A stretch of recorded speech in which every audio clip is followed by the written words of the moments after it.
Hi students, my name is Nikhil Kumar and today I am going to give you an intro and overview of probability. Probably you have heard of this concept called probability. Well, just now I used the term probably, and what does it mean? It means that chances are that you have heard of this term. That's it. Probability means chances. Probability of something happening, that is what it means. Let's take an example. We can toss this coin. Here it is. This is head with our national emblem. Hope you can see it. And of course, as you know, the other side is tails. And this is how I can toss the coin. Now it can be heads or tails. It could be anything. I can't predict it correctly. We know it is totally a random event. We can never know beforehand whether it is heads or tails.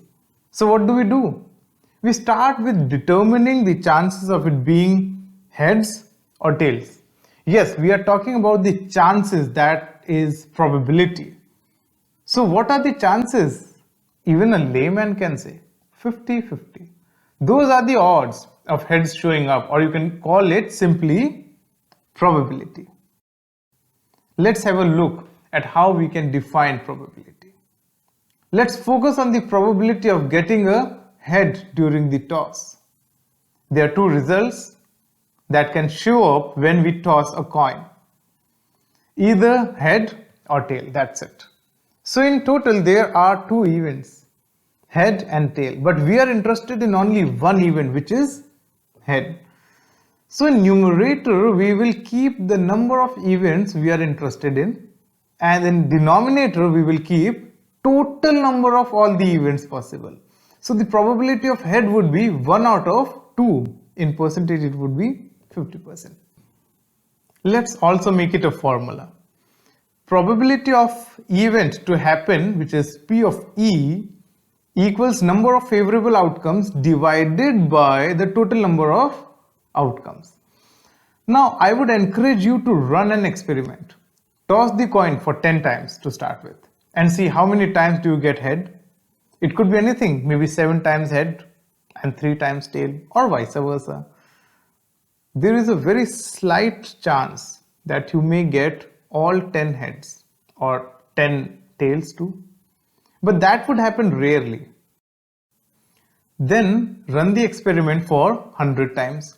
You will observe the more you toss the coins, the closer you get to 50% mark for probability of head showing up.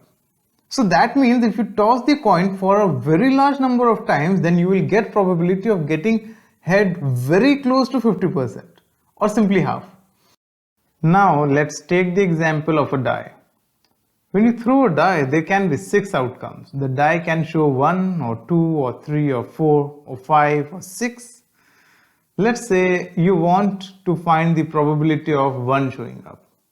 Number of possibilities which I am looking for, or which fulfill my conditions, or simply put, the events I am interested in, is divided by the total number of possibilities. Therefore the answer is 1 by 6.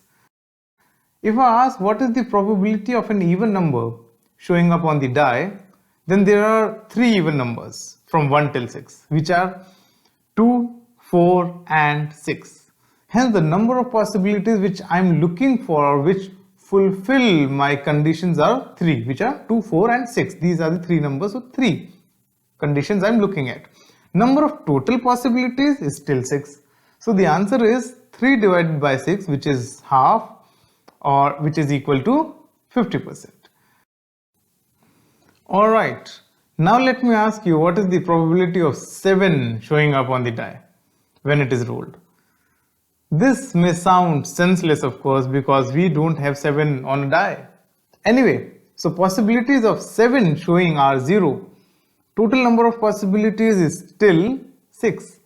0 divided by 6 gives 0. Hence the probability of 7 showing up on the die is 0. One more point to be noted.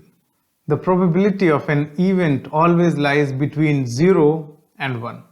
And 0 and 1 both are inclusive in this case. In fact, the total number of all the probabilities in any random test or experiment is equal to 1.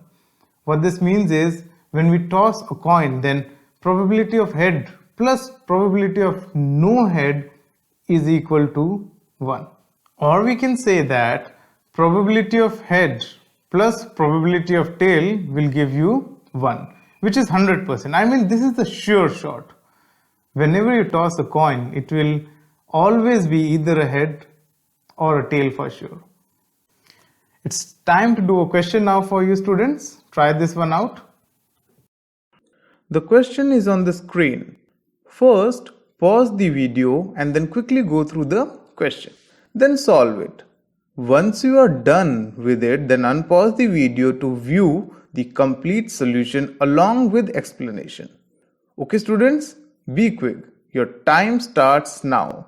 Pause the video and do the question. Since you have unpaused the video, I'm assuming that you are through with the question.